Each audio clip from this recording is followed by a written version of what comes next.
Colegas asociados, buenas noches. El tema es tan interesante que lamento la poca asistencia que tenemos. Ya serán por las fiestas, ya todos están festejando anticipado la Navidad. Pero el expositor, el doctor Barandiarán, experto en estos temas de medio ambiente, relaciones comunitarias, y pueden hacerse preguntas, yo creo que nos van a absolver sobre la consulta previa, etcétera. Tema tan interesante que creo que vamos a seguir aprendiendo, porque estamos o tenemos permanentemente conferencias al respecto. Voy a hacerles saber quién es el doctor Alberto Barandiarán Gómez. Él es abogado graduado en la Universidad de Lima, cuenta con estudios de maestría en Biología de la Conservación en la Universidad Peruana Cayetano Heredia y estudios de especialización de Derecho Ambiental Internacional y comparado en la Universidad de Costa Rica y la Universidad de Florida. Miembro del Grupo Latinoamericano de Políticas y Legislación Forestal, de IUFRO, del Consejo Consultivo del Movimiento Ciudadano Frente al Cambio Climático y miembro del Grupo de Diálogo Minero y Desarrollo Sostenible, profesor del curso de Legislación Ambiental de la Universidad Científica del Sur, consultor independiente de varias organizaciones públicas y privadas, nacionales e internacionales, con más de 15 años de experiencia en temas de desarrollo sostenible, políticas, legislación y gestión ambiental y diversidad biológica, aprovechamiento de recursos naturales, relaciones comunitarias, derechos y participación ciudadana y pueblos indígenas, prevención y resolución de conflictos, autor de varios artículos y libros, expositor y panelista en eventos nacionales e internacionales sobre estos temas. Actualmente se desempeña como asesor del Viceministerio del Desarrollo Estratégico de Recursos Naturales del Ministerio del Ambiente. A la fecha también se ha desempeñado como asesor del Viceministerio de Gestión Ambiental en el mismo sector hasta mediados de 2012, abogado de la Sociedad Peruana de Derecho Ambiental, asesor de la Jefatura y gerente legal del Instituto Nacional de Recursos Naturales, INRENA, presidente y coordinador del Programa de Industrias Extractivas e Infraestructura de la Asociación Civil Derecho Ambiente y Recursos Naturales. Como ven, el doctor tiene amplia experiencia y tenemos que aprovechar las enseñanzas que nos trae y poner mucha atención. Luego tendremos una ronda de preguntas que ustedes van a hacerlo a través de la papeleta que les han entregado. Doctor.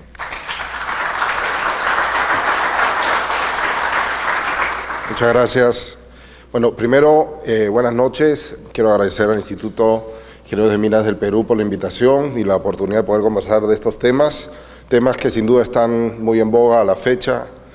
He preparado una presentación en la que vamos a dialogar un poco en el tema de consulta previa, mostrar algunas de las cosas que se está haciendo desde el Ministerio del Ambiente en el tema de consulta previa, pero quizás hacia el final lo más interesante para ustedes ver el link que existe entre el sistema de evaluación de impacto ambiental y la consulta previa para el sector minero.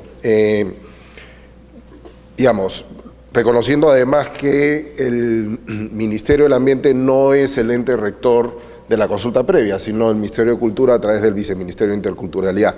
Pero siendo rectores del Sistema Nacional de Evaluación de Impacto Ambiental, sin duda también tenemos que trabajar con herramientas.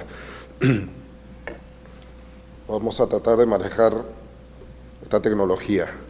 Ok, esto es un poco el contenido entonces. Vamos a hablar sobre derechos colectivos en general, porque la consulta previa es solo uno de los derechos colectivos. Y esto es un poco el reto desde el Ministerio del Ambiente. Se me encargó la conformación de un equipo que pudiera identificar e implementar lo que viene a ser la agenda indígena en el Ministerio del Ambiente. Y una de las primeras cosas que tuvimos que trabajar fue, no solo es consulta previa, ¿qué otros derechos indígenas, colectivos vamos a tener que incorporar en esta agenda? Luego, brevemente, el tema de institucionalidad, para luego pasar ya a la herramienta de consulta previa y las acciones que está tomando el Ministerio del Ambiente en el tema.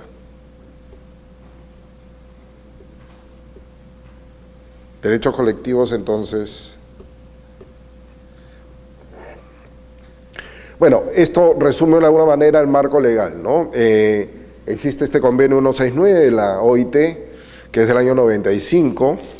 En el año 2007, Naciones Unidas emite una declaración sobre derechos de pueblos indígenas. Esta es una declaración, este es un instrumento que es meramente declarativo, no vinculante. Es simplemente una serie de aspectos que fueron tratados dentro de la lógica de Naciones Unidas para proteger a los pueblos indígenas, planteando algunos aspectos de buena fe, pero nuevamente no es un instrumento internacional vinculante como sí lo es el convenio 169. Conforme a la legislación peruana, además, también, en materia de derechos humanos, la jurisprudencia del Tribunal Constitucional y específicamente en materia de pueblos indígenas también es parte del marco legal peruano. Igual que la jurisprudencia que emita la Corte Interamericana de Derechos Humanos.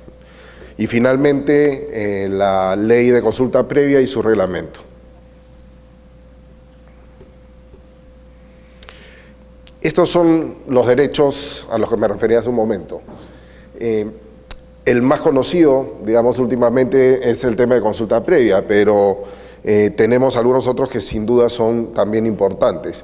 El tema de salud intercultural, educación intercultural, participación, que luego vamos a conversar con más detalle, no es lo mismo que consulta. El tema de acceso a tierra y territorios, a la conservación de sus costumbres, a su identidad cultural y a la elección de sus prioridades de desarrollo.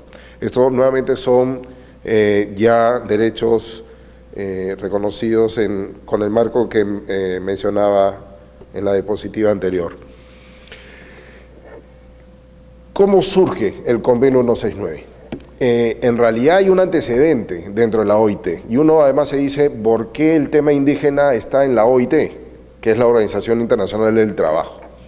En realidad existía antes del convenio 169 el convenio 107, que es del año 57. Y en ese momento se identificó la necesidad de trabajar en un convenio internacional que proteja a los pueblos indígenas vistos desde el punto de vista laboral, vistos desde el punto de vista de los problemas de las condiciones de trabajo en el que se estaban desarrollando e inclusive en algunos casos situaciones de esclavitud. Esto que tenía sin duda varios años, finalmente fue plasmado en este convenio 107. Convenio que además tiene como principal característica el ser muy paternalista y que básicamente en ese momento lo que se entendía como protección al pueblo indígena estaba básicamente en una idea de civilizar o occidentalizar, digamos, a estos pueblos en el mundo, además, ¿no? Entonces, tiene una visión, digamos, de ese tipo, ¿no? Ya luego, con los años, se trabaja en lo que fue finalmente el convenio 169, que más bien cambia totalmente el enfoque y parte de un reconocimiento de derechos. Uno de los temas que normalmente se plantean en muchos espacios de discusión en torno al tema de la consulta previa, por ejemplo, o el resto de los derechos colectivos, es que hay quienes señalan que los indígenas tienen más derechos que el resto de nosotros y que eso genera de alguna manera, digamos, una desigualdad.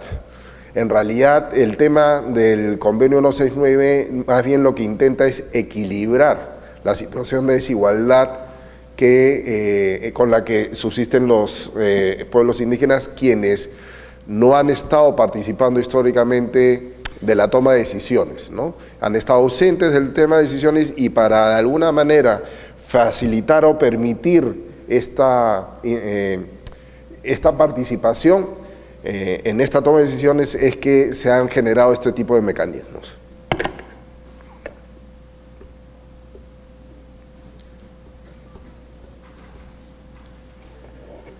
Bueno, el Viceministerio de Interculturalidad, como había mencionado, dentro del Ministerio de Cultura, es el ente rector. Es el órgano técnico especializado en materia indígena del Poder Ejecutivo. ¿Qué funciones tiene? Bueno, tiene desde funciones administrativas hasta funciones normativas y rectoras. En él se encuentra el registro de intérpretes, la creación de la base de datos oficial de pueblos indígenas, el tema de la política estatal para la implementación del derecho a la consulta previa, brindar asistencia técnica, capacitación y asesoría tanto a entidades estatales como a las propias organizaciones indígenas. Y también emitir resultados o registrar los resultados de las consultas previas y emitir opinión de oficio o a pedido de las partes sobre la calificación de la medida legislativa que va a ser materia de consulta previa, por ejemplo, que es un tema que es fundamental, que pasa, digamos, por la herramienta de consulta previa. Y cuando la entidad que tiene que hacer esta evaluación de si la medida legislativa o administrativa, digamos, requerirá o no de consulta, en caso de duda, puede consultársela al Viceministerio de Interculturalidad, quien como ente rector finalmente, digamos, emite una opinión. ¿Qué otras autoridades hay? Sin duda, para la actividad minera, petrolera y energética en general en el país, el Ministerio de Energía y Minas. Es el Ministerio de Energía y Minas el que, junto con el Ministerio del Ambiente, los demás sectores y autoridades de otros niveles de gobierno, como los regionales y los locales, tienen que evaluar del universo de medidas administrativas que emiten, cuáles deben adecuarse a los procesos de consulta previa y cuáles no.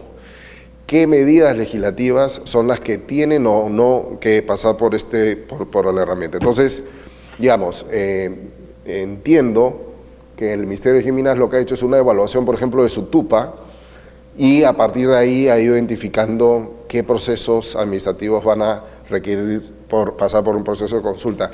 Proceso de consulta que, como ya sabemos, es responsabilidad del Estado, no de las empresas ni de los particulares, ¿no? Entonces, esto es importante también señalar y recalcar. Consulta previa. Y aquí es importante el tema de conceptos, ¿no? Porque confundimos un poco el tema de consulta previa, el tema de participación indígena, el tema de participación ciudadana, el tema de consentimiento y el tema de la consulta popular. Hoy día en la mañana estuve participando en una reunión convocada por una empresa petrolera en la que nos señalaba que habían tenido algunos problemas porque dentro de sus propias políticas institucionales, ellos han desarrollado una metodología de consulta. No estamos hablando de consulta previa, sino una metodología de consulta para la implementación de alguna de las actividades que en sus lotes. Y en realidad la recomendación que le hicimos a algunas personas es que tendrían que revisar esta política interna, porque cuando ellos hablan de consulta, inmediatamente los pueblos indígenas entienden esta consulta como consulta previa. Por más que, digamos, se les explique luego que no es así, ya la idea quedó y a veces eso genera una serie de complicaciones innecesarias. Entonces, siempre es importante que en el lenguaje o en la manera en que transmitimos las ideas y las propuestas, usemos un lenguaje, digamos, adecuado, que trate de evitar cualquier tipo de confusión. Y por eso siempre el tema de conceptos es fundamental. Entonces, dicho esto, consulta previa es este derecho que, como había mencionado, tiene estas poblaciones indígenas para poder involucrarse en la toma de decisiones. Participación indígena no es lo mismo que consulta, ¿ok? Luego voy a explicar este tema de en qué caso se requiere consentimiento o no, o esta famosa discusión entre si la consulta previa implica un derecho a veto o no, que bueno, ya ha sido más que mencionado en más de un espacio, no es así. Pero participación sin duda es otro mecanismo, que no es tan riguroso como el proceso de consulta previa, pero que sin duda también implica la posibilidad de que estas organizaciones y pueblos puedan vincularse a procesos de toma de decisión. La diferencia con la participación ciudadana, que es la siguiente, es que esta participación debe tener un enfoque intercultural.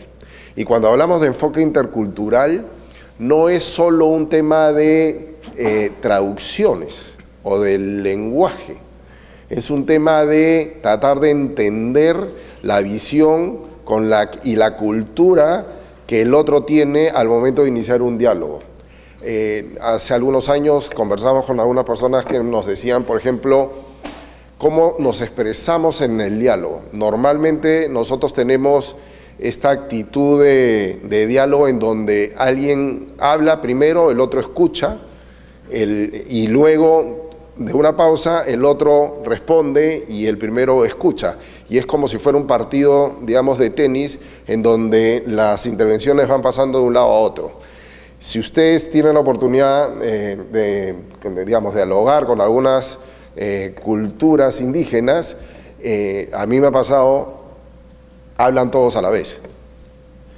Y es su manera y estilo de diálogo. Y además, claro, digamos, la actitud es, el volumen inclusive, lo llaman a uno o le llaman la atención respecto a si están siendo o no agresivos en el proceso de diálogo, pero simplemente hay que tratar de entender este tema de la diversidad cultural. Entonces es claro que cuando hablemos de participación indígena o en general cualquier herramienta en donde estén involucrados organizaciones indígenas, todas estas herramientas tengan este enfoque intercultural, que es ponerse en el zapato del otro y entender, digamos, esos antecedentes y esas culturas y diferencias al momento de dialogar, ¿no? El tema de consentimiento. El consentimiento en realidad existe, pero solo para determinados casos.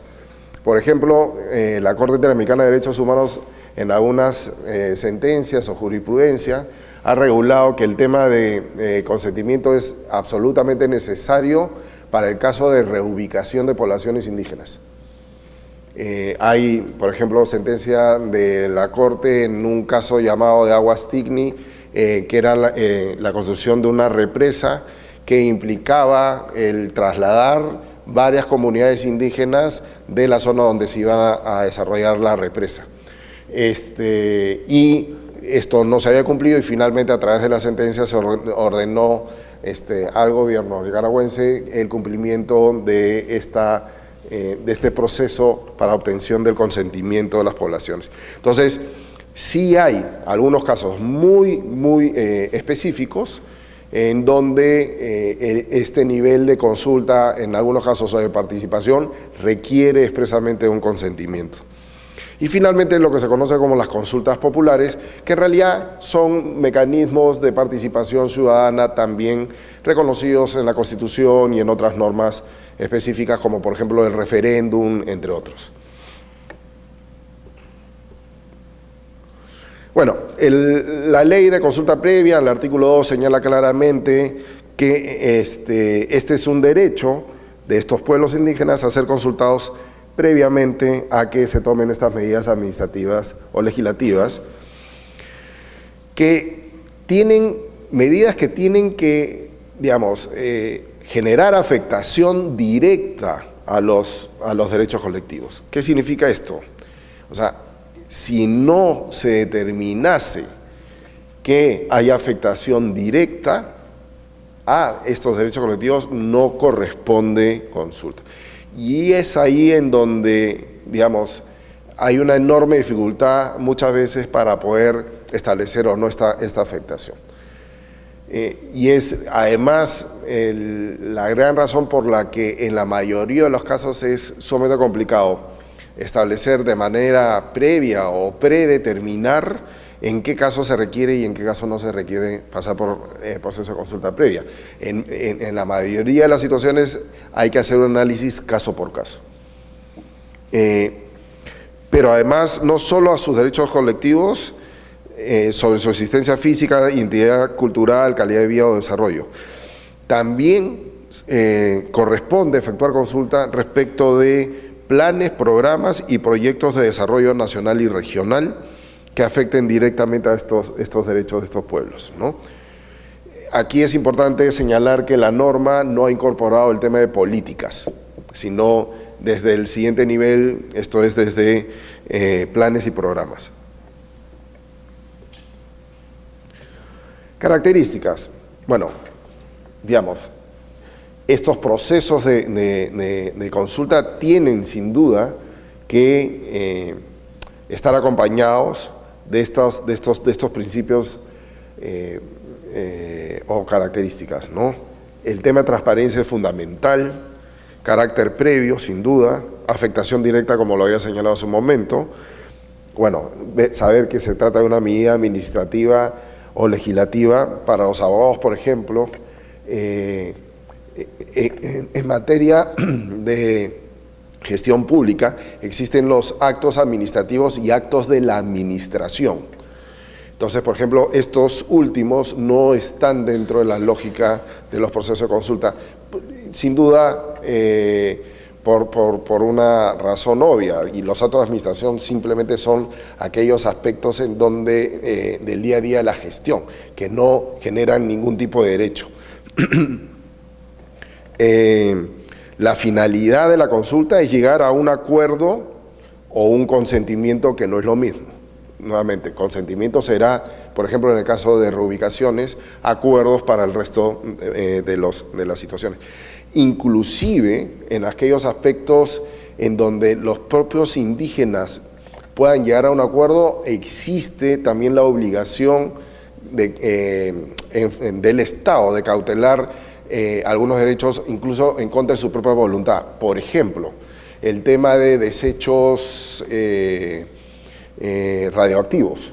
Si ellos llegaran a firmar un convenio con una empresa para poder trasladar desechos radioactivos en su territorio, estos procesos quedarían invalidados. El Estado, por una legislación nacional e inclusive internacional, no permite el ingreso de estos desechos radioactivos en territorio nacional, así estén inclusive de acuerdo. Entonces, ojo, hay situaciones tan extremas en donde inclusive con todo y acuerdo por parte de las asociaciones indígenas, el Estado, en esta obligación de cautelar su integridad, puede dejar sin efecto estos acuerdos, ¿no? Y bueno, y estas consultas se tienen que hacer con organizaciones representativas de las asociaciones indígenas, porque claro, hay algunas medidas legislativas o administrativas que pueden estar muy focalizadas, con lo cual es mucho más fácil identificar a quiénes tenemos que consultar, pero por ejemplo cuando se discuten normas nacionales, ahí evidentemente es imposible el poder realizar un proceso de consulta con absolutamente todas las poblaciones indígenas del país, y ahí entran un poco a participar, ya sean organizaciones de nivel nacionales, regionales, por cuencas, dependiendo de cómo estén organizadas estas poblaciones.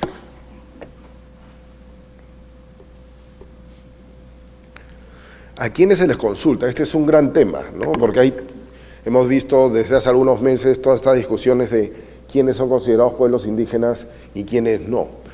Y en realidad, nuevamente, hay que hacer un análisis caso por caso, y eso es un poco parte de la complicación de la famosa base de datos de pueblos indígenas. Hay, sin duda, ya una serie de comunidades y poblaciones indígenas que han sido reconocidas como tales, que, digamos, no revierten ninguna dificultad al momento de incorporarlas a esta base de datos. Pero, sin embargo, hay otras que no tienen a la fecha este reconocimiento, y ojo, el hecho de que no tengan el reconocimiento a la fecha no significa que hayan dejado de ser poblaciones indígenas. Entonces, nuevamente, lo que establece tanto el convenio 169 como la ley y el reglamento de consulta previa es algunos criterios objetivos y subjetivos para poder ser más precisos en la identificación de a quienes consultamos o quiénes son pueblos indígenas. Estos son los criterios: descendencia directa de las poblaciones originarias del territorio nacional, es el primero; estilos de vida y vínculos espirituales e históricos con el territorio; instituciones sociales y costumbres propias; patrones culturales y modo de vida distintos; y como criterio subjetivo, el que ellos mismos se reconozcan como poblaciones indígenas. ¿Significa que tienen que tener todas estas características a la vez? No. No tienen que cumplir con todos estos requisitos. De hecho, vamos a ver que hay poblaciones, hay, digamos, un imaginario colectivo de que población indígena solo es aquellos que se sigan vistiendo como indígenas. Y eso evidentemente no es un criterio para la definición de un pueblo indígena o no. Entonces, uno va tomando algunos de estos criterios para tratar de poder identificar con mayor certeza qué pueblos son indígenas y qué pueblos no son indígenas. Esto a raíz de la confusión que se genera por el propio marco normativo peruano, porque el marco constitucional y en general, antes de la ley de consulta, cualquier otra norma que hablaba en el país de estas poblaciones se refería a ellas como comunidades campesinas y nativas.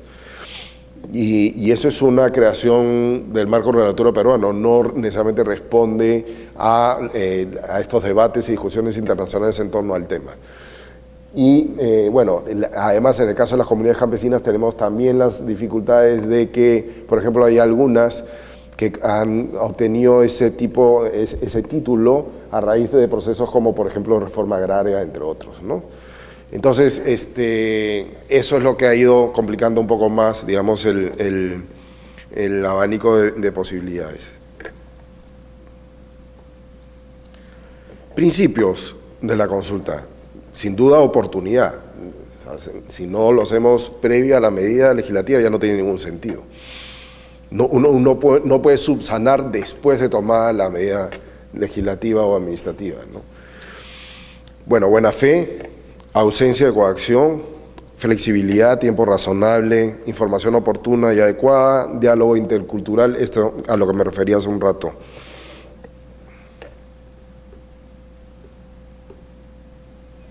¿A quiénes corresponde? La norma dice, las denomina a los responsables de desarrollar estas consultas entidades promotoras. ¿Quiénes pueden ser entidades promotoras? Sin duda la Presidencia del Consejo de Ministros, los ministerios, los organismos públicos adscritos a estos sectores y los gobiernos regionales y locales. ¿El Congreso puede ser una entidad promotora? Sí. Es más, digamos, la ley ha establecido esta obligatoriedad para todos estos organismos, pero el reglamento de la ley ha sido aprobado solo para el Ejecutivo. Está pendiente que el Congreso de la República elabore y apruebe su propio reglamento de cómo va a desarrollar el proceso de consulta al interior del mismo. Y ahí hay una enorme complicación, porque en los procesos de aprobación de leyes, digamos, existe pues todo este procedimiento en donde primero los proyectos de ley son debatidos a nivel de comisiones. Estas comisiones terminan aprobando un dictamen con el que finalmente elevan los proyectos de ley al Pleno y, digamos, hay hasta 2 votaciones en Pleno. ¿En qué momento se hace la consulta? ¿Quién es el responsable de desarrollar la consulta? ¿La comisión? ¿El Pleno? ¿Quién es representación del Congreso? ¿No? Hay una serie de aspectos que generan. Ahora, finalmente, ¿qué seguridad tenemos? Que si se hace el proceso de consulta a nivel de una comisión, finalmente el Pleno respete aquellos acuerdos a los que se han llegado dentro del proceso de consulta con las organizaciones indígenas. Porque además tenemos este tema de este derecho de los congresistas de no tener que responder por su voto ante nadie. Entonces, hay una serie de dificultades dentro de la lógica del Congreso de la República que ha generado que hayan ya, digamos, algunas propuestas, pero todavía ninguna decisión concreta al respecto.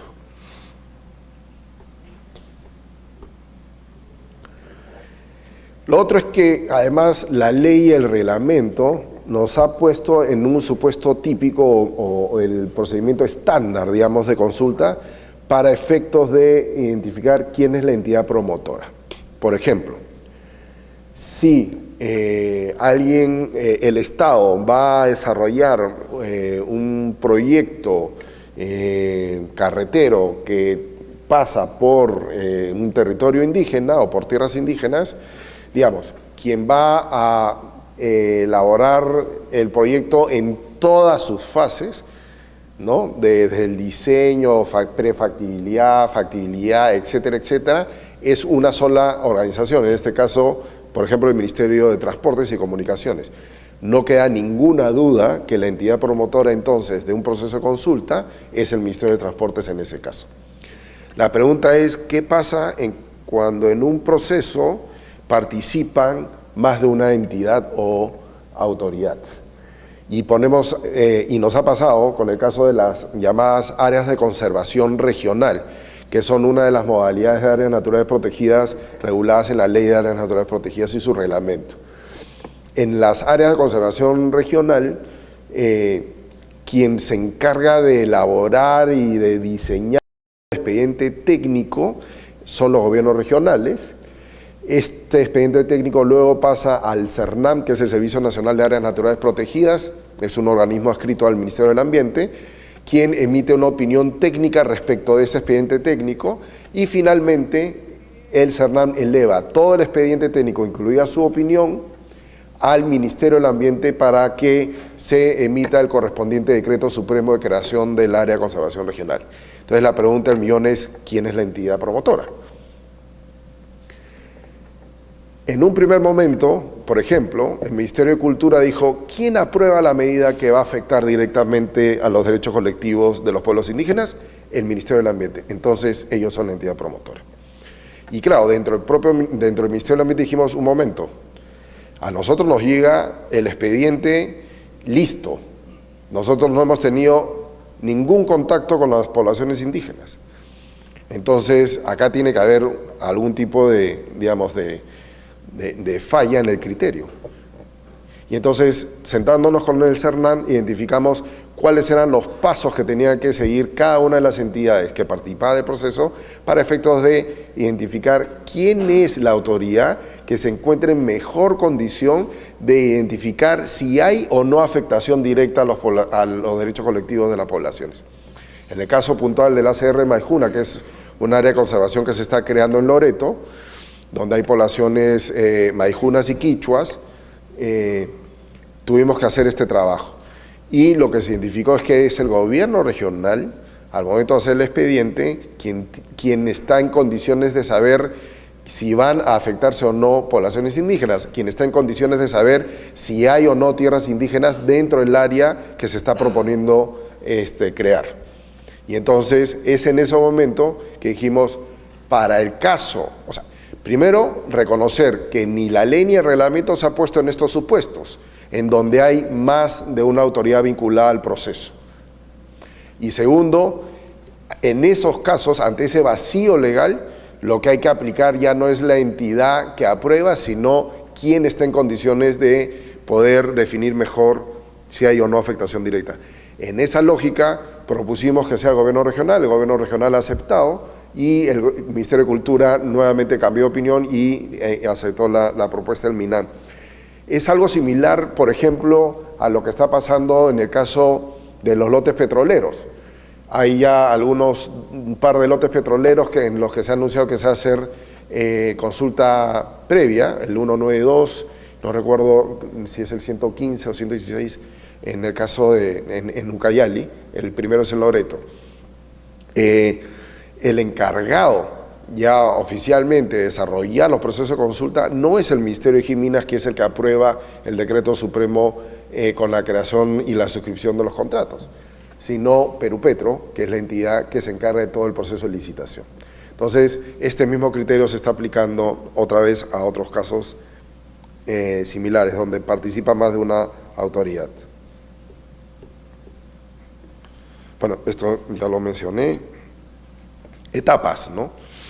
Y esto está recogido en la ley y en el reglamento. Lo primero es que hay que identificar la medida a consultar. O sea, primero tenemos que saber si lo que vamos a aprobar como medida administrativa o legislativa requiere o no requiere un proceso de consulta previo. Eso es lo primero. ¿Y quién tiene que hacerlo? Nuevamente, en principio, el responsable de aprobar la medida. Pero si hay más de uno que participa del proceso, entonces ahí quién tiene la mejor posibilidad de analizar si hay o no afectación directa de derechos colectivos. Luego de que se diga, sí, ok, en este caso cabe un proceso de consulta para esta medida, se tiene que identificar qué poblaciones indígenas son las que van a participar del proceso. lo cual nuevamente no es sencillo. En el caso amazónico es mucho más sencillo que lo que se está generando en el debate de las comunidades que se encuentran en la zona andina, ¿no? Y ahí aplicamos los criterios objetivos y subjetivos que mencioné en una diapositiva anterior. Luego de esto se inician lo que se denominan las reuniones preparatorias, que es, digamos, la etapa en la que nos ponemos de acuerdo con las asociaciones indígenas desde el Estado respecto de cómo vamos a desarrollar el proceso de consulta. La publicidad de la medida, la etapa de información, que es entregar, digamos, no solo la medida, sino toda la información vinculada a la misma, ya sea un proyecto nuevamente, ya sea una medida administrativa o legislativa, a las organizaciones indígenas para que ellos puedan finalmente hacer una evaluación, que es la siguiente etapa, una vez entregada esta información, y puedan adoptar una posición debidamente informados. Mientras más transparente seamos, y esto es una de las cosas que hemos ido sin duda aprendiendo en el camino, mientras mayor sea la información y mayor transparencia haya, va a ser más fácil el proceso de diálogo con las organizaciones indígenas. Y luego la etapa, una vez que concluye la etapa de evaluación por parte de las organizaciones indígenas, la etapa propiamente de diálogo, ¿no? Y finalmente la de decisión. ¿Qué instrumentos tenemos dentro del proceso de consulta? El plan de consulta, que es parte del proceso que mencionaba hace un momento. El plan de consulta es sin duda, o sea, no tendría ningún sentido tener un plan de consulta que no haya sido diseñado, elaborado conjuntamente con las asociaciones indígenas, ¿no? Entonces, el plan de consulta es parte de uno de los consensos dentro del proceso. La base de datos oficial, que es referencial. Primero, la base de datos no es obligatoria. Segundo, la base de datos no es constitutiva de derechos indígenas, es solo referencial. Y tercero, la base de datos no es una base que se aprueba por una sola vez. Lo que dice la norma es que la implementación de la base es progresiva y se van a ir incorporando conforme se hagan estudios antropológicos o los estudios técnicos que sean necesarios, se irán incorporando poco a poco, digamos, a esta base de datos los pueblos indígenas del país. Y finalmente el acta de consulta, que es el documento que recoge los acuerdos del proceso. Y aquí, digamos, en el tema de acuerdos, rápidamente podemos tener acuerdos totales, parciales, o simplemente no hay acuerdos. Y en este caso, y ya referido al tema del derecho a veto, hay que ser, digamos, sumamente claros. Si no hay acuerdos, esto no significa que el Estado no pueda tomar la decisión. Pero nuevamente, los procesos de consulta no son un mero checklist, no es un mero procedimiento para decir yo cumplí con hacer la consulta. En realidad el proceso de consulta es porque existe una verdadera intención de diálogo para tratar de conseguir ese acuerdo. Sin duda no hay garantía de que ese acuerdo se va a lograr, por eso es que la norma ha establecido claramente, igual que el convenio 169, que en caso que no exista acuerdo, la autoridad igual puede tomar la decisión que considere, evidentemente debidamente sustentada.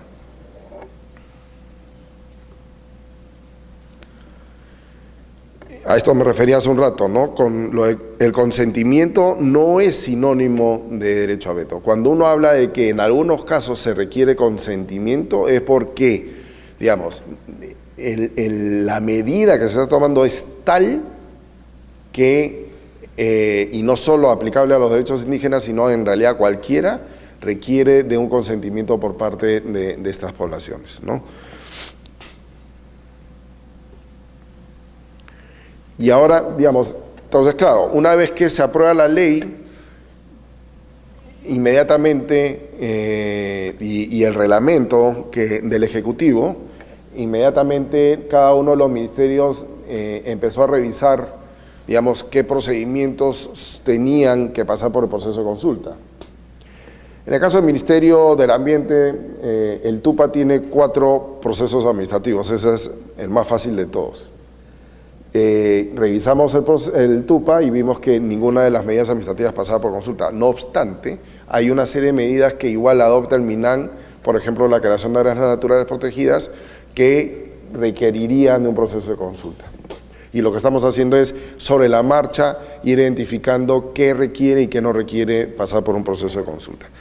¿Qué proceso de consulta hemos desarrollado hasta el momento? Tenemos, como había mencionado, el tema de la ACR Maijuna, el Área de Conservación Regional Maijuna en Loreto, en la que, si bien nuestro rol no ha sido de promotor, hemos participado activamente del proceso, hemos acompañado al gobierno regional y a las asociaciones indígenas en el proceso, hemos sido observadores para efectos de que los acuerdos a los que se arriben en el procedimiento de consulta luego sean respetados al momento de aprobación del decreto supremo.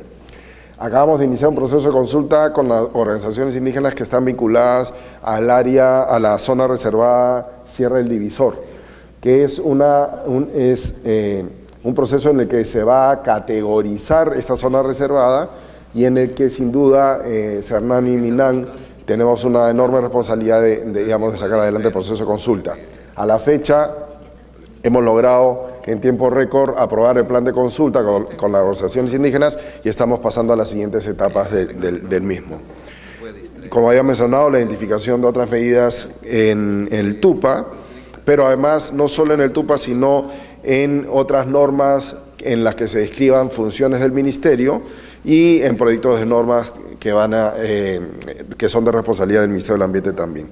Ahora, no solo nos hemos quedado en el tema de consulta previa, de hecho el Ministerio del Ambiente es el primer sector o autoridad que está implementando el tema de la participación indígena como proceso alternativo a la consulta previa. ¿Por qué?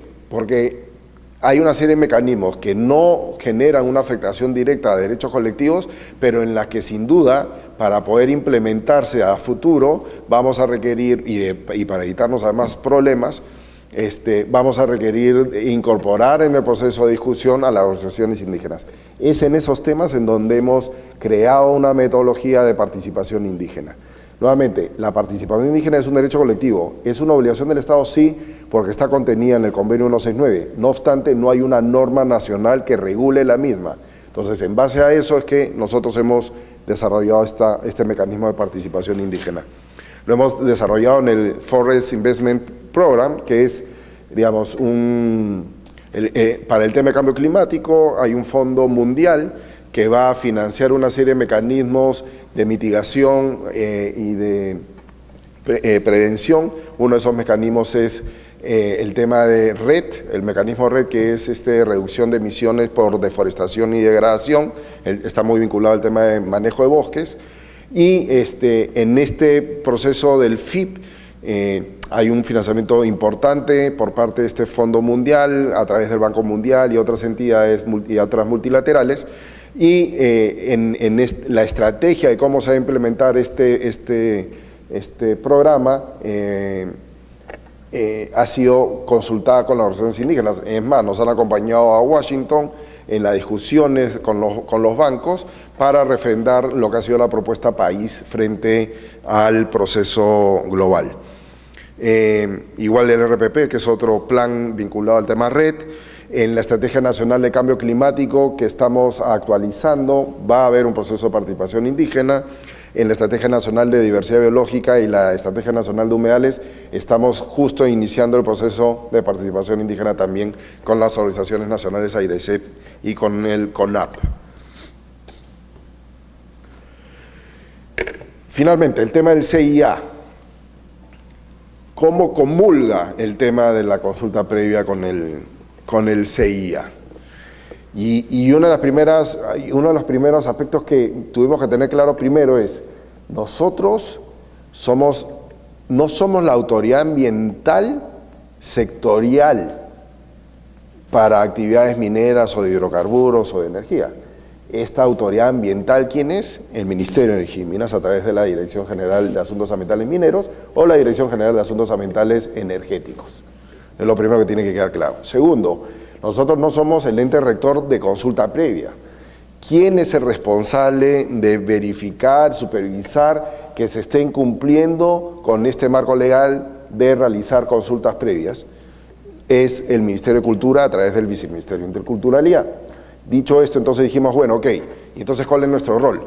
Bueno, no podemos decir que no tenemos ningún rol. Siendo ente rector del Sistema Nacional de Evaluación de Impacto Ambiental, tenemos que tener claro, digamos, si las herramientas o instrumentos del sistema requieren o no pasar por consulta previa. Y dicho esto de esta manera, uno dice, bueno, es fácil, uno tendría que simplemente verificar si hay o no afectación directa y a partir de ahí señalar si pasa o no por consulta previa. Pero, digamos, ¿podemos decir esto a priori o tenemos que revisar caso por caso? Los reglamentos ambientales sectoriales, ¿todos son estándar o cada sector tiene sus propias particularidades? ¿Es lo mismo una evaluación de impacto ambiental para el caso, por ejemplo, de una hidroeléctrica que para el caso de una concesión minera? Evidentemente no. Entonces, ahí el tema empezó a complicarse. Y entonces, claro, no pudimos señalar, digamos, claramente qué evaluaciones de impacto ambiental requerían a priori pasar por proceso de consulta y cuáles no. Entonces, pasamos a la siguiente etapa y dijimos, bueno, ok, lo que hay que hacer es, en un proceso de diálogo con las autoridades ambientales sectoriales, identificar qué procesos tienen y qué derechos se otorgan a los titulares junto con la certificación ambiental. Digamos, en un estudio de impacto ambiental de exploración para actividad minera, ¿qué derechos junto con la certificación ambiental son, una vez que se aprueben estos estudios, son otorgados también a los titulares? Por ejemplo, el derecho de uso de agua, por ejemplo, una zona de bosque, la autorización de desbosque, y entonces es en cada caso particular y en el análisis de cada uno de estos casos que se tiene que identificar si alguna de las medidas contenidas en esta certificación ambiental genera o no afectación directa. Yo entiendo que la lógica del MINEN ha sido otra, hasta el momento por lo menos. Nuevamente, lo que se ha hecho desde el MINEN es simplemente una revisión del TUPA y se ha dicho este sí, este no, este sí, este no, ¿no?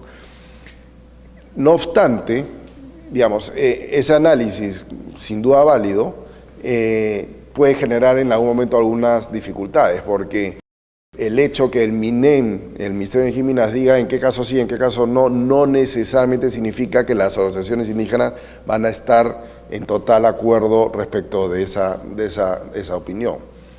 Y entonces, nuevamente, ya hemos visto algunos conflictos que se han generado, o que se están empezando a generar, van probablemente que tener que acudir al análisis puntual caso por caso para poder analizar esto. Una de las cosas que estamos sugiriendo a los sectores a través de la Dirección de Políticas y Normas y Instrumentos de Gestión Ambiental del Ministerio del Ambiente es que intenten identificar con claridad cada uno de estos procesos y cada uno de los derechos que van adjuntos a la certificación ambiental para poder de alguna manera luego analizar qué cosas son absolutamente necesarias otorgar, por ejemplo, un estudio de impacto ambiental de exploración y cuáles podría trasladar al momento de la aprobación de un EIA para explotación. Con lo cual, digamos, empiezo a sanear un poco cada uno de estos procesos, saneamiento que me va a permitir, en algunos casos, no generar ninguna afectación directa a las poblaciones indígenas, y con lo cual, por ejemplo, se quitaría de muchas de la manera de pensar de muchas personas la necesidad de que haya consulta previa para la medida que otorga la concesión, consulta previa para la medida que aprueba el estudio de impacto ambiental de exploración, consulta previa para la medida que aprueba el estudio de impacto ambiental de explotación. O sea, esa es totalmente inviable. ¿Okay? No podemos tener 3 procesos de consulta previa para las 3 fases de una operación de este tipo.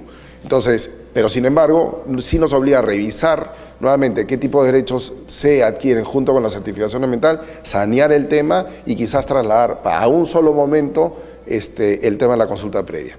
Consulta previa que, reitero, no es responsabilidad de las empresas, es responsabilidad del Estado.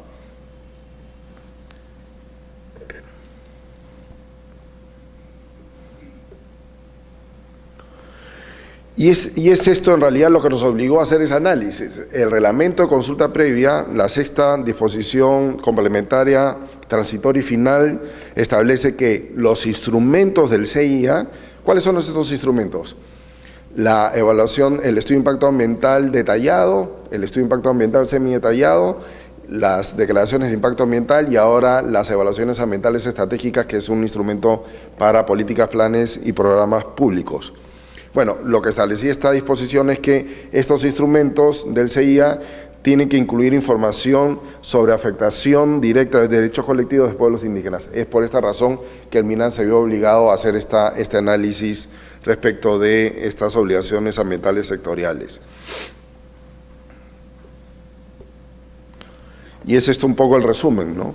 Tenemos, digamos, que hacer una revisión de qué actividades se desarrollan con exploración, con explotación y en general con las demás actividades, por ejemplo, en este caso mineras, ¿okay? Qué derechos son parte de las aprobaciones en cada una de estas etapas y a partir de ahí hacer nuevamente una revisión, un saneamiento para poder identificar en dónde, en qué momento es mucho más oportuno, de ser necesario, un proceso de consulta previa.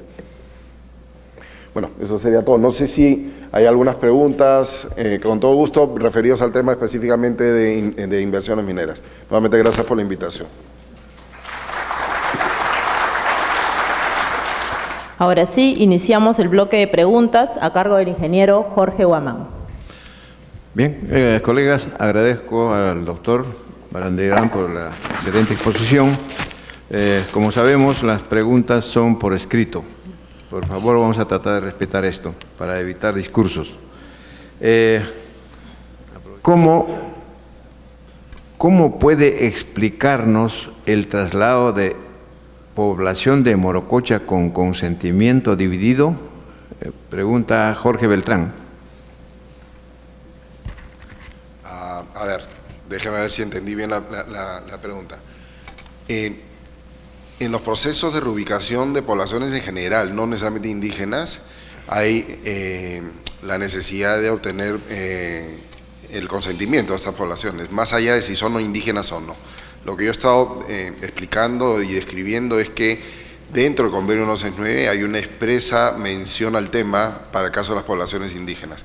En ese caso no se requiere un mero acuerdo, se requiere el consentimiento para esta reubicación. No conozco el detalle de lo que está pasando en este momento en Morococha, por eso quizás no pueda responder directamente la pregunta, pero si me pudieran explicar con un poco más de detalle quizás pudiera... Claro, pero yo creo que esto está explicado en los periódicos, la lucha de dirigentes, bueno, eso está explicado por... La segunda pregunta del señor McLellan: ¿qué países de Sudamérica se acogieron y han implementado la consulta previa? Interesante pregunta. A nivel normativo, Perú es el primero y único que en contar con una ley de consulta previa. A nivel de jurisprudencia, los colombianos antes que nosotros, el Tribunal Constitucional colombiano emitió una serie de sentencias que establecían la obligatoriedad de proceso de consulta previa. A nivel de marco, digamos, de marcos nacionales, ¿no? Porque ya hay una serie de jurisprudencia de las sentencias del Tribunal de la Corte Interamericana, como había mencionado, de hace varios años atrás, que ya establecen la obligatoriedad del proceso de consulta. El otro tema, por si acaso, es que hay toda una discusión respecto de en qué momento era obligatoria la consulta previa, siendo que el convenio 169 entró en vigencia para nosotros el año 95. Y, digamos, claro, yo además que soy abogado, vamos a encontrar cuántas interpretaciones, la misma cantidad de interpretaciones que abogados hay, digamos, ¿no? Pero en realidad, digamos, lo que define el marco constitucional peruano es que los convenios internacionales son ya parte de la legislación nacional desde el momento en que el Perú se adhiere. Por lo tanto, el tema de la consulta previa ya era una obligación para el Estado peruano desde el año 95. Lo que se ha discutido es, bueno, si bien ya era una obligación y era un compromiso de su implementación, la explicación que se ha dado es no se ha implementado en la medida en que no había un procedimiento aprobado, un procedimiento regulado por una norma nacional que establezca bajo qué metodología íbamos a implementar estos procesos de consulta previa. Eso es por lo menos hasta la fecha. Hay otros países que están sin duda avanzando con sus normas internas, pero todavía nadie sabe exactamente cuánto tiempo les va a tomar, ¿no? Bien, seguimos con las preguntas. 2 en 1, acá hay una, pero no ha puesto su nombre. Igual vamos a leer. Para obras de interés nacional o necesidad nacional, como dice acá, ¿cómo funciona la consulta previa? Y la segunda pregunta sería, ¿cuánto tiempo toma una consulta previa y cómo afecta esta medida a las actividades de exploración minera? Bueno, depende de la envergadura de lo que se va a consultar, ¿no? El tiempo es sumamente complicado porque además también depende de cuán bien llevemos el proceso, ¿no? Porque, digamos, y nos ha pasado, por ejemplo, en el Ministerio del Ambiente, sin llegar al proceso de consulta, sino, por ejemplo, en el proceso de participación indígena del FIP, hubieron en una primera etapa varios errores en la manera en que estamos interactuando con las asociaciones indígenas que generaron que llegado un momento tuviéramos que retroceder todo a foja cero y volver a empezar con ellos. Ahora, esa última etapa nos demoró 3 meses cuando todo lo anterior había demorado más de 1 año. Entonces, lo que nos demostró es que si implementábamos de manera adecuada el proceso de participación, igual nos está pasando con la consulta, por ejemplo, en cierre divisor, nuevamente con total transparencia, de buena fe, facilitando lo más posible el proceso de diálogo, finalmente los tiempos se llegan a acortar. Porque, a ver, digamos, no es que las organizaciones indígenas locales no quieran ningún tipo de actividad en sus tierras. El tema principalmente es una preocupación respecto de cuál es el nivel de impactos que van a tener con estos proyectos. Entonces, el tema de los tiempos, establecerlos a priori es sumamente complicado, ¿no? La primera parte era... Obras de interés nacional, ¿no? A ver, esto de interés nacional tiene su propio marco legal, ¿no? En realidad, digamos, básicamente lo que se ha discutido es más bien situaciones mucho más extremas que las de interés nacional, porque la verdad es que ya casi todo es de interés nacional. Si uno mira el marco legal peruano, hay una enorme cantidad de normas que declaran de interés nacional algo, hasta el oro X es interés nacional. Entonces ya como que se ha desnaturalizado el tema, de alguna forma, ¿no? El análisis no ha ido por ahí, el análisis ha ido, por ejemplo, en qué situaciones evidentemente yo no voy a poder desarrollar una consulta previa. Por ejemplo, si mi ejército tiene que atravesar una comunidad para poder llegar a una situación de frontera, en una situación de guerra, sin duda no voy a desarrollar un proceso de consulta previa. ¿Estamos de acuerdo? Entonces, el análisis ha ido más por ese aspecto que por el tema de declararse de interés nacional específicamente. Bien, vamos a leer la última pregunta, creo que ha sido explicado, pero igual. De acuerdo al convenio 169 de la OIT, 1995, ley 29785, creo que dice ahí, los pueblos indígenas tienen derecho y participación en los yacimientos mineros metálicos y no metálicos. No, participación en los yacimientos no. A ver, recuerden que la Constitución lo que ha señalado primero es que los recursos naturales son patrimonio de la nación, ¿ok? Artículo 69. Y luego lo que establece es que, digamos, su aprovechamiento será regulado a través de leyes especiales.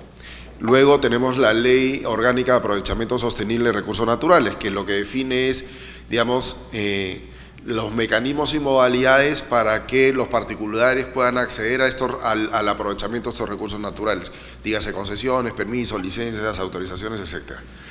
Y establece que cada ley especial va a regular estos mecanismos y establece también la institucionalidad, el que, digamos, sean los ministerios promotores de las actividades finalmente los encargados. El convenio 169 no aprueba en ningún momento la posibilidad automática de que las comunidades accedan directamente a la utilización o aprovechamiento de los recursos naturales. Nuevamente porque a nivel constitucional estos recursos naturales son patrimonio de la nación y la única manera de ser entregado a particulares es a través de estos mecanismos, ¿ok? Es más, pongo por ejemplo el tema de aprovechamiento de madera en tierras de comunidades nativas en Amazonía. Las comunidades, digamos, las tierras forestales, por ejemplo, no son entregadas en propiedad a las comunidades, sino en cesión en uso, porque las tierras forestales son consideradas un recurso natural y por lo tanto no puede ser entregado en propiedad a las comunidades nativas. Esto, ojo, es un tema sumamente debatido, porque lo que dicen las asociaciones indígenas es: yo soy persistente al propio Estado, no deberías a mí regularme bajo esa misma lógica. Pero, nuevamente, inclusive lo que sí hacen ellos es, si quieren aprovechar madera en sus tierras, tienen que solicitar un permiso a la entidad forestal, dígase el gobierno regional de la jurisdicción en donde se encuentran ubicados. Entonces, no es que el hecho de que esos árboles estén en sus tierras significa, tierras bajo la modalidad de cesión en uso, significa que puedan aprovecharlos sin solicitar ninguna autorización a nadie, salvo, ojo, en materia de recursos hídricos, forestal y todo lo demás, que sean para su autoconsumo o subsistencia. En esos casos en donde el aprovechamiento no tiene fines comerciales, sin duda, ellos no requieren solicitar un permiso por cada árbol que van a talar para poder construir una vivienda, por ejemplo, ¿no? Entonces, nuevamente, las asociaciones indígenas en materia del convenio 169 no está reconociendo el acceso directo a los recursos naturales como propiedad. Doctor, bueno, la mesa tiene derecho. Tengo algo apuntadito acá. No tengo muy claro esta diferencia entre licencia social y su tema de ahora, consulta previa. Ok. Bueno, el tema de licencia social ha sido sumamente discutido y hay también una enorme cantidad de, digamos, de definiciones, ¿no? En realidad está más enfocada en la necesidad de que haya, para el desarrollo de proyectos, ya sean públicos o privados, digamos, una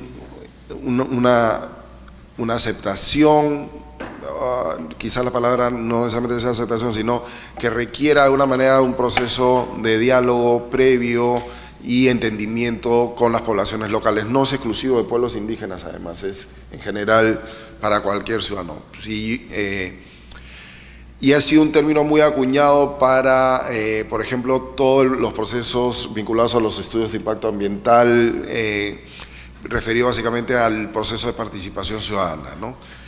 En realidad, sin duda, el tener la aceptación o el que el proyecto sea visto con buena cara por parte de las poblaciones locales es sin duda, creo, un aspecto clave para reducir, yo no diría eliminar la posibilidad de conflictos, porque los conflictos siempre van a estar ahí.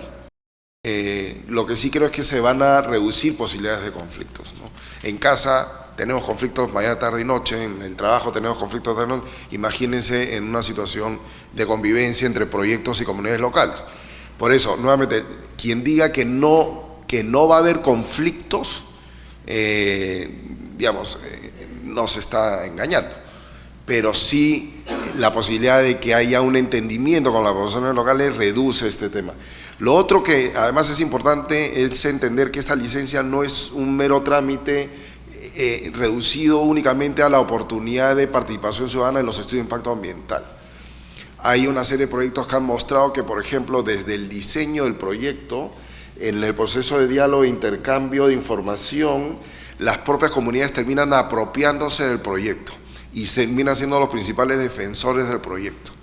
Y claro, esa es una situación sin duda ideal para poder nuevamente tratar de reducir las posibilidades de conflictos a futuro, ¿no?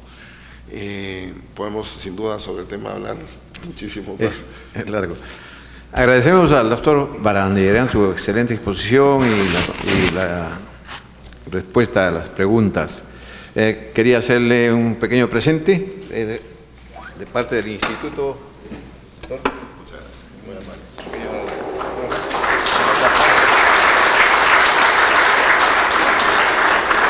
Los invitamos a un pequeño brindis que vamos a ofrecer acá en el salón del instituto. Gracias.